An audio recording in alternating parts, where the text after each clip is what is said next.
Hello friends, welcome to the point solution. कैसे हो आप सब। तो DFCCIL 2023 के रिक्रूटमेंट में जो अभी हम लोग करंट अफेयर की सीरीज स्टार्ट किए थे उसका आज ये चौथा एपिसोड है। अब तक टोटल हम लोग 3 एपिसोड ऑलरेडी डन कर चुके हैं और यहाँ पे जो करंट अफेयर्स है ये हो सकता है कि आपको 1 या 2 नंबर का देखने को मिल जाए, क्योंकि 10 ही नंबर का टोटल पूछेगा आपके CBT फर्स्ट में, जो सभी ब्रांच के लिए कॉमन है।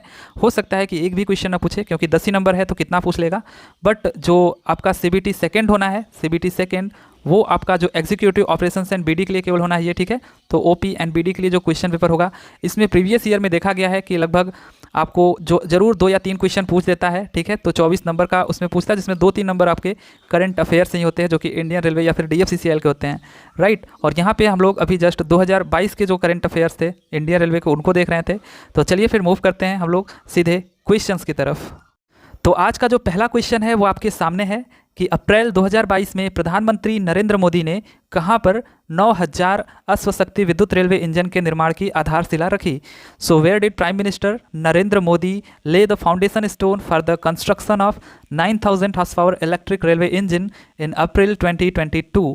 सो 9000, ठीक है, 9000 हॉर्स पावर वाले अगर हम बात करें रेलवे इंजन, जो कि इलेक्ट्रिक रेलवे इंजन है, इसके निर्माण की जो आधारशिला है वो कहाँ पर रखा गया प्रधानमंत्री नरेंद्र मोदी के द्वारा अप्रैल 2022 में। तो गुजरात, राजस्थान, बिहार या फिर चेन्नई। सो ये रखा गया आपका गुजरात में। सो फर्स्ट ऑप्शन यहाँ पे आपका क्या है, करेक्ट है। अगर हम बात करें यहाँ पे, तो भारतीय रेलवे गुजरात के दाहोद में इंजन कारखाना लगाने जा रहा है, मतलब लगा चुका है। बाकी अगर हम बात करें तो 20 अप्रैल को प्रधानमंत्री ने इसका शिलान्यास किया। बाकी रेलवे अधिकारियों के अनुसार इस पूरे प्रोजेक्ट में 20,000 करोड़ रुपए का निवेश होगा। इसमें 9000 HP के इंजनों का निर्माण किया जाएगा, ठीक है। अगर हम बात करें तो अभी तक देश में मात्र 4500 से लेकर के 6000 HP की क्षमता वाले इंजनों का निर्माण होता था, लेकिन अब क्या होगा कि 9000 HP, ठीक है, 9000 हॉर्स पावर वाले रेलवे इंजनों का निर्माण होगा, जो कि इलेक्ट्रिक रेलवे इंजन होंगे। और इनकी जो शक्ति होगी वो 45,000 टन क्षमता की होगी। बाकी ये किसी भी मालगाड़ी को 120 किमी प्रति घंटे की स्पीड से दौड़ा सकते हैं, जबकि इससे पहले जो मालगाड़ियाँ होती थी उनकी स्पीड लगभग 100 किलोमीटर प्रति घंटे होती थी, ठीक है। तो अब ये 9000 हॉर्स पावर का यहाँ पे रेलवे इंजन बनने जा रहा है, जो कि गुजरात के दाहोद में बनने जा रहा है, ठीक है। और यहाँ पे जो कितने टोटल इंजन बनने का यहाँ पे बनेगा, ठीक है। तो टोटल 1200 इंजन, ठीक है, 1200 इंजनों का निर्माण किया जाएगा। कौन सी कंपनी करेगी, तो ये आपका करेगा सीमेंस, ठीक है, सीमेंस लिमिटेड कंपनी, ठीक है। इसने इसका क्या लिया है, ठेका लिया है इसको बनाने का, 1200 इंजनों के निर्माण करने का, राइट। तो ये आपका गुजरात में बनने जा रहा है। अगला क्वेश्चन, मार्च 2022 में भारतीय रेलवे के लिए कवच टेक्नोलॉजी का विकास किसने किया। So who develop Kavach technology for Indian railways in March 2022। So जब से बालासोर ट्रेन हादसा हुआ तब से काफ़ी ये चर्चे में रहा जो रेलवे कवच है, ठीक है। तो इस टेक्नोलॉजी का जो विकास है वो किसने किया था, DRDO, इसरो, RDSO या फिर बार्क। सो यहाँ पे जो करेक्ट आंसर है RDSO, ठीक है। सो थर्ड ऑप्शन यहाँ पे क्या है, करेक्ट है। RDSO ने भारतीय रेलवे के लिए कवच टेक्नोलॉजी का विकास किया था। अगर हम बात करें तो कवच टेक्नोलॉजी को देश के 3 वेंडर के साथ मिलकर RDSO मतलब research design and standards organisation ने डेवलप किया। भारतीय रेल ने यह कवच टेक्नोलॉजी खुद डेवलप किया ताकि पटरी पर दौड़ती ट्रेनों की सेफ्टी सुनिश्चित की जा सके, ठीक है।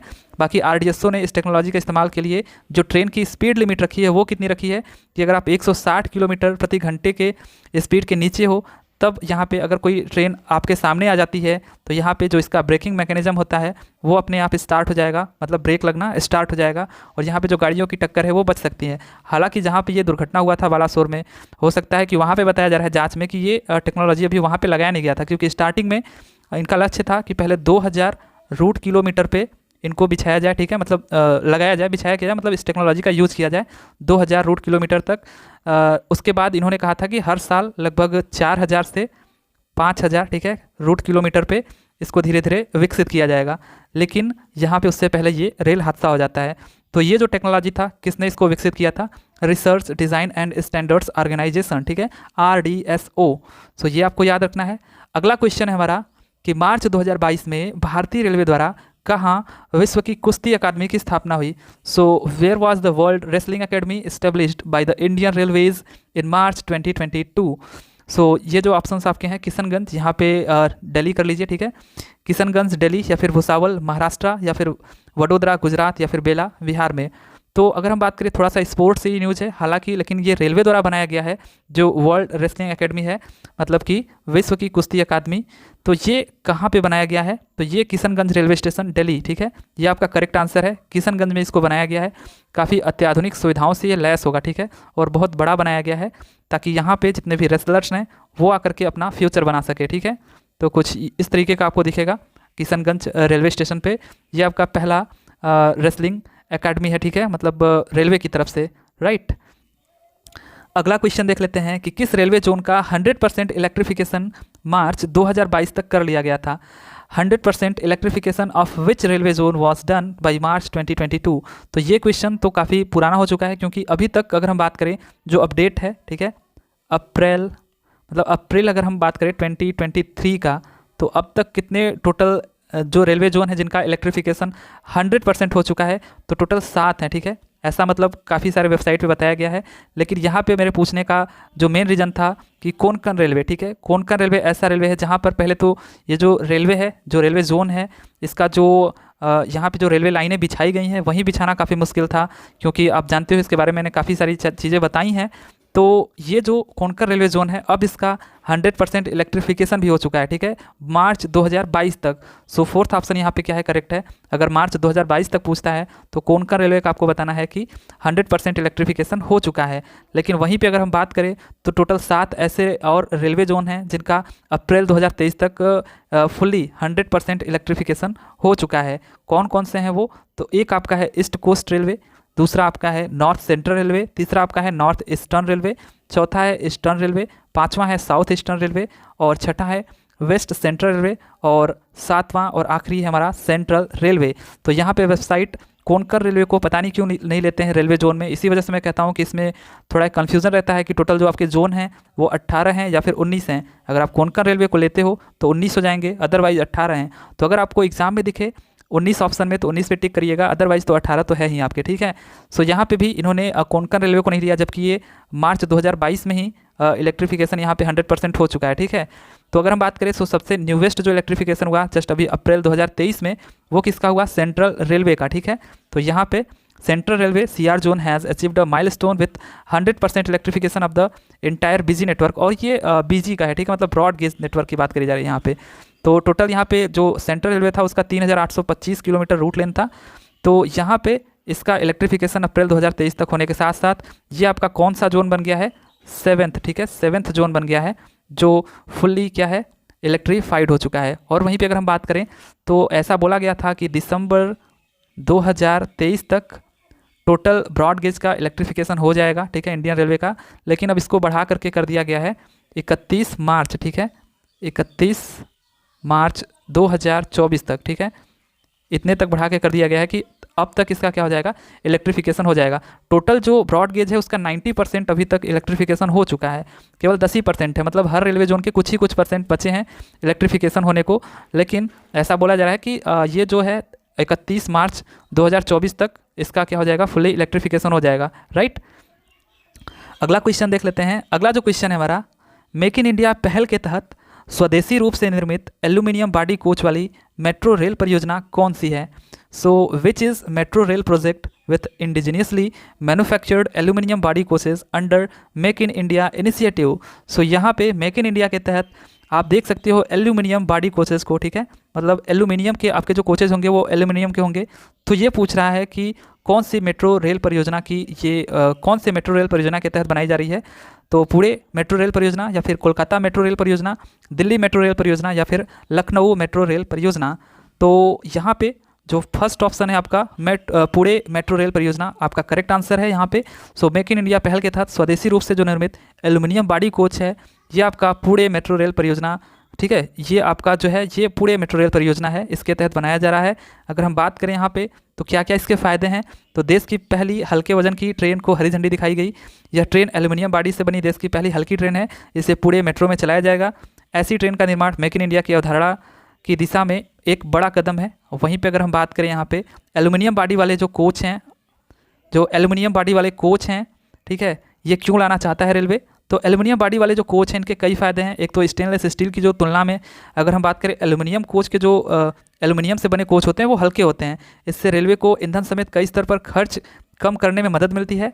इसके अलावा एल्यूमिनियम से बनने वाले कोच में जंग नहीं लगती है और इनकी लाइफ जो है वो 40 साल तक हो जाती है। इस प्रकार रेलवे के पास 5 अतिरिक्त साल तक इन कोच से रेवेन्यू कमाने का मौका मिल जाता है। एल्यूमिनियम से बनने वाले कोच में मॉड्यूलर इंटीरियर होता है जिसे मेंटेनेंस के दौरान आसानी से निकाला जा सकता है। तो काफ़ी सारी सुविधाएं हैं। बाकी अगर हम बात करें तो कोच के वजन का कम होने का मतलब ये है कि रेलवे के मौजूदा ट्रैक पर भी ट्रेनों की स्पीड बढ़ सकेगी। इस तरह से कोच में कई हिस्सों के खराब होने और बदले जाने का खर्च भी कम हो जाएगा। एक्सीडेंट के दौरान भी इस तरह के कोच जल्दी क्रैश नहीं करते हैं। साथ ही एल्युमिनियम से बनने वाले जो कोच हैं इनको काफ़ी कम समय में तैयार किया जा सकता है। ठीक है, इससे क्या होगा कि जो उत्पादन क्षमता है वो भी बढ़ेगी। तो काफ़ी सारे फायदे हैं। अभी तो ये मेट्रो रेल परियोजना के तहत है। ठीक है, मेट्रो गाड़ियाँ इससे बनेंगी, लेकिन धीरे धीरे पहले इसको मालगाड़ी में लाया जाएगा, उसके बाद फिर धीरे धीरे पैसेंजर ट्रेन में। राइट, तो अभी तक तो ये मेट्रो तक ही सीमित है। तो यहाँ पे ये किस परियोजना का हिस्सा था? तो पुणे मेट्रो रेल परियोजना। ठीक है, तो फर्स्ट ऑप्शन यहाँ पे करेक्ट हो जाएगा। अगला क्वेश्चन देख लेते हैं। अगला जो क्वेश्चन है हमारा, मार्च 2022 में दिल्ली से मेरठ के बीच देश की पहली रीजनल रैपिड रेल का पहला कोच किसने लॉन्च किया? So who launched the first coach of the country's first regional rapid rail between Delhi and Meerut in March 2022? So यहाँ पे बात चल रही है रीजनल रैपिड रेल का। तो ये एक ऐसी ट्रेन है जिसकी स्पीड 180 किलोमीटर पर आवर होने वाली है। ठीक है, तो कड़ी टक्कर दे रही है ये आपके वंदे भारत, जितने भी वंदे भारत ट्रेनें हैं उनको। ठीक है, तो ये पहला कोच इसका किसने लॉन्च किया है? तो ये लॉन्च करने वाला बना है NCRTC, national capital region transport corporation. ठीक है, सो थर्ड ऑप्शन यहाँ पे करेक्ट है। अगर हम बात करें तो ये रहा आपका NCRTC द्वारा बनाया गया जो आपका रैपिड रीजनल ट्रेन है। इसको नाम क्या दिया गया है? तो इसको नाम दिया गया है रैपिड एक्स। ठीक है, इसको नाम ही दिया गया है रैपिड एक्स। अगर हम बात करें तो 180 किमी की स्पीड है इसकी। रैपिड रेल के स्टेशनों पर एलिवेटर और ऑटोमेटिक डोर के साधन हैं। रैपिड रेल के रेलवे सिग्नल का अभी टेस्ट चल रहा है। रैपिड रेल 180 किलोमीटर प्रति घंटा की रफ्तार से दौड़ सकती है। अधिकतम 160 किलोमीटर प्रति घंटे की रफ्तार पर इसका संचालन हुआ है। National capital region transport corporation ने रैपिड रेल स्टेशनों को मेट्रो स्टेशन, रेलवे टर्मिनल और बस डिपो से भी जोड़ा है। बाकी अगर हम बात करें तो Delhi Meerut fast rail service का पहला चरण अब पूरी तरह से तैयार है। तो ये टोटल कितने लेंथ तक जाएगी? 82 किलोमीटर दिल्ली मेरठ जो कॉरिडोर है। ठीक है, और अभी तक जो यहाँ तक जाने में आपका खर्चा आता था AC बस से 300 रुपया 2 घंटे में, वहीं ट्रेन चेयर कार वाले अगर आप पकड़ते थे तो ये आपका 500 से 600 रुपये लगता था। 1 घंटा 15 मिनट लेता था ये। ठीक है, और बाकी अगर हम बात करें तो वंदे भारत से इवन अगर आप ट्रैवल करते थे तो 58 मिनट लगता था। 485 से 905 रुपये का खर्च आता था। लेकिन जब रैपिड टैक्स से आप जाओगे तो महज 160 से 200 रुपये में आप 50 मिनट में ही ये दूरी तय कर लोगे। ठीक है, तो ये फ़ायदा है इसका। तो इसको किसने लॉन्च किया? तो ये लॉन्च किया NCRTC। ठीक है, national capital region transport corporation ने। राइट, अगला क्वेश्चन देख लेते हैं। अगला जो क्वेश्चन है हमारा कि मई 2022 में भारतीय रेलवे ने स्वदेशी हाइपरलूप विकसित करने के लिए किस IIT के साथ साझेदारी की है? So Indian railways has partnered with which IIT to develop an indigenous hyperloop in May 2022? तो हाइपरलूप का आई थिंक आपने नाम सुना होगा कि क्या होता है ये। तो इसको विकसित करने के लिए 2022 में मई 2022 में किस IIT के साथ भारतीय रेलवे ने साझेदारी किया? IIT मद्रास, IIT रुड़की या फिर IIT बॉम्बे या फिर IIT कानपुर? तो ये साझेदारी किया इंडिया रेलवे ने IIT मद्रास के साथ। ठीक है, सो फर्स्ट ऑप्शन यहाँ पे आपका क्या है? करेक्ट है। अगर हम बात करें तो जैसा कि हाइपर लूप से मतलब ये है कि आप देखोगे तो ये एक लूप में जैसे ट्रेन होती है बिल्कुल यही चीज़ होगा, लेकिन ट्रेन आपकी क्या होती है कि पटरियों पर दौड़ती है। ये आपका क्या होगा? न तो पटरियों पर होगा ना ही ये आसमान में होगा, मतलब ये बीच में होगा। ठीक है, इस लूप के बीच में एक्चुअली क्या है कि पूरी तरीके से इसमें मैग्नेट लगा होगा, जैसे नीचे आपका मैग्नेट लगा होगा और ये जो पॉट्स इसको बोलते हैं। ठीक है, ये जो आपको बुलेट ट्रेन की तरह दिख रही है, ये जो पॉट्स है ये भी पूरा मैग्नेट का ही होगा। अब यहाँ पे जो मैग्नेट होगा ये दोनों को एक ही पोल कर दिया जाएगा, जैसे नॉर्थ या फिर साउथ टू साउथ। ठीक है, तो आपको ही पता है अगर सेम पोल हो जाते हैं तो वहाँ पे क्या होता है, एक दूसरे में रिपल्सन होता है। ठीक है, एक दूसरे को ये रिपेल करते हैं। तो वैसा ही कुछ मैकेनिज्म लगेगा जिससे क्या होगा कि इसका जो फ्रिक्शन है, ठीक है, क्योंकि मेनली क्या दिक्कत होती है ट्रेनों में? फ्रिक्शन। ठीक है, या फिर कहीं भी आप मोटर गाड़ियों में भी देखोगे तो मेन जो दिक्कत होती है तेज़ी लाने में वो क्या होती है? फ्रिक्शन की वजह से कोई भी चीज़ उतनी तेज़ नहीं दौड़ पाती है। लेकिन जब ये हवा में तैरेगी तो फ्रिक्शन नाम की तो कोई चीज़ होगी ही नहीं, तो फिर ये सोचिए कितनी तेज़ जाएगी। ठीक है, तो अगर ये चीज़ विकसित हो जाता है तो फिर सोचिए कितना फास्ट हो जाएगी। मतलब इंडियन रेलवे कह लीजिए या फिर पूरी मतलब यहाँ पे ट्रांसपोर्टेशन भी कह लीजिए, हर कुछ कितना फास्ट हो जाएगा। तो रेल मंत्रालय ने घोषणा की कि वह भारत में निर्मित हाइपरलूप प्रणाली के विकास के लिए आईआईटी मद्रास के साथ सहयोग करने जा रहा है। ठीक है, तो ये किसके साथ इसने सहयोग मांगा, तो ये आईआईटी मद्रास के साथ। ठीक है, तो ये आपका करेक्ट आंसर हो जाएगा। बाकी हाइपरलूप के बारे में अगर आपको देखना है तो काफ़ी सारे वीडियोस पड़े होंगे यूट्यूब पे, आप देख सकते हो। लेकिन यहाँ पे अगर ये चीज़ विकसित हो जाता है तो काफ़ी मतलब तेज़ हो जाएगा। ठीक है, जो रेलवे सिस्टम है, जो भी ट्रांसपोर्टेशन सिस्टम है।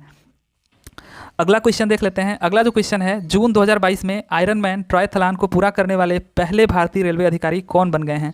सो who has become the first Indian railways officer to complete Ironman triathlon in June 2022।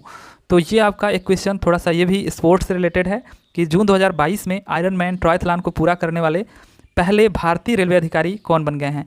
तो भारतीय रेलवे अधिकारी वो हैं तो श्रेयस हॉसूर या फिर अनिल लांबा या फिर अनुपम सिंह या फिर आलोक मेहता।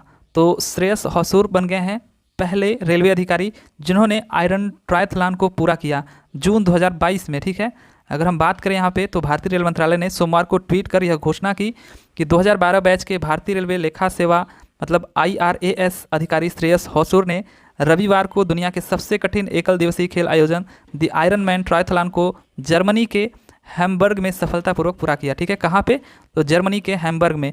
क्या होता है ये, तो 13 घंटे 26 मिनट में हॉसूर ने पूरा किया कार्यक्रम। इसमें 3.8 किलोमीटर तैराकी, 180 किलोमीटर साइकिल चलाना और 42.2 किलोमीटर दौड़ शामिल है। हॉसूर ने रविवार को जर्मनी के हैम्बर्ग में 13 घंटे 26 मिनट में यह कार्यक्रम पूरा किया। ठीक है, ठंडे पानी में सुबह 3.8 किलोमीटर तैरना होता है।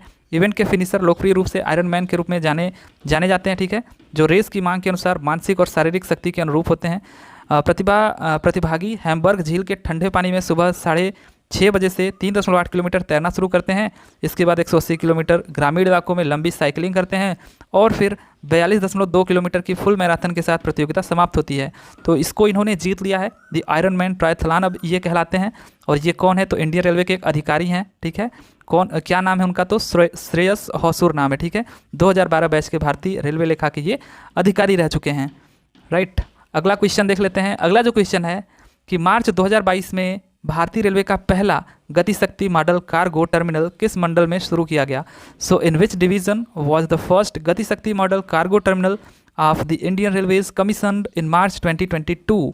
सो यहाँ पे बात हो रही है पहला गतिशक्ति मॉडल कार्गो टर्मिनल। ठीक है, तो ये किस डिवीज़न में पूछ रहा है शुरू किया गया, तो दानापुर डिवीज़न, सोनपुर डिवीज़न या फिर मालदा डिवीज़न या फिर आसनसोल डिवीज़न। सो ये आपका शुरू किया गया आसनसोल डिवीज़न में। ठीक है, आसनसोल डिवीज़न में इसको शुरू किया जाता है। अगर हम बात करें तो Gatishakti multi modal cargo terminal, जिसे GCT, ठीक है, मतलब GCT का मतलब होता है Gatishakti multi modal cargo terminal, इसके रूप में भी जाना जाता है। इसके संबंध में प्रधानमंत्री के विजन, गतिशक्ति और रेल मंत्रालय की नीति के अनुरूप भारतीय रेल के आसनसोल डिवीज़न, ठीक है, ने थापर नगर झारखंड में मैथन पावर लिमिटेड, ठीक है, एक मैथन पावर लिमिटेड है, इसकी निजी साइडिंग को सफलतापूर्वक शुरू किया। तो ये आपका कहाँ पे शुरू होता है, आसनसोल डिवीज़न में। ठीक है, कब शुरू होता है ये, तो मार्च 2022 में। तो ये भारतीय रेलवे का पहला गतिशक्ति मॉडल है। ठीक है, गतिशक्ति मॉडल कार्गो टर्मिनल ये शुरू होता है आपका आसनसोल डिवीज़न में। राइट, तो फोर्थ ऑप्शन यहाँ पे आपका क्या है, करेक्ट है। अगला क्वेश्चन देख लेते हैं कि जून 2022 में UIC international sustainable railway awards ISRA ISRA द्वारा भारत में किस संस्थान को सम्मानित किया गया। So which institute in India was honoured by the UIC international sustainable railway awards ISRA in June 2022। तो क्वेश्चन पढ़ के ही पता चल जा रहा है कि ये पूछ ही रहा है कि रेलवे अवार्ड्स, तो ऑब्वियसली किसी रेलवे को ही मिला होगा। तो ये आपको कौन से इंस्टीट्यूट को मिला, तो इंडियन रेलवे को। तो फर्स्ट ऑप्शन यहाँ पे क्या है, करेक्ट है। लेकिन आपको क्या याद करना है कि कौन सा सम्मान मिला इंडियन रेलवे को जून 2022 में, तो ये सम्मान है UIC international sustainable railway award ISRA। ठीक है, ये अवार्ड मिला, क्यों मिला ये अवार्ड। सो 1 जून 2022 को भव्य समारोह में बर्लिन में, ठीक है, बर्लिन में भारतीय रेलवे को UIC international sustainable railway awards ISRA द्वारा जीरो कार्बन टेक्नोलॉजी का सर्वश्रेष्ठ उपयोग की श्रेणी में 25 kV को सीधे सौर ऊर्जा प्रदान करने के लिए सम्मानित किया गया। ठीक है, तो ये किस लिए दिया गया, तो जीरो कार्बन टेक्नोलॉजी का सर्वश्रेष्ठ उपयोग की श्रेणी में 25 kV को सीधे सौर ऊर्जा प्रदान करने के लिए सम्मानित किया गया भारतीय रेलवे को। ठीक है, कौन से सम्मान से, ISRA। ठीक है, मतलब UIC international sustainable railway awards के द्वारा इनको सम्मानित किया गया। राइट, तो ये आपके रहे 10 क्वेश्चन जो कि रेलवे के करंट अफेयर से रिलेटेड हैं, राइट। तो ये टोटल आपके हो जाते हैं 20 क्वेश्चन जो कि 2022 में पूछे गए हैं। अभी 20 क्वेश्चंस और आएंगे 2022 के, राइट। तो चलिए फिर मिलते हैं अगले वीडियो में अगले टॉपिक के साथ। तब तक के लिए thank you, tata and bye bye.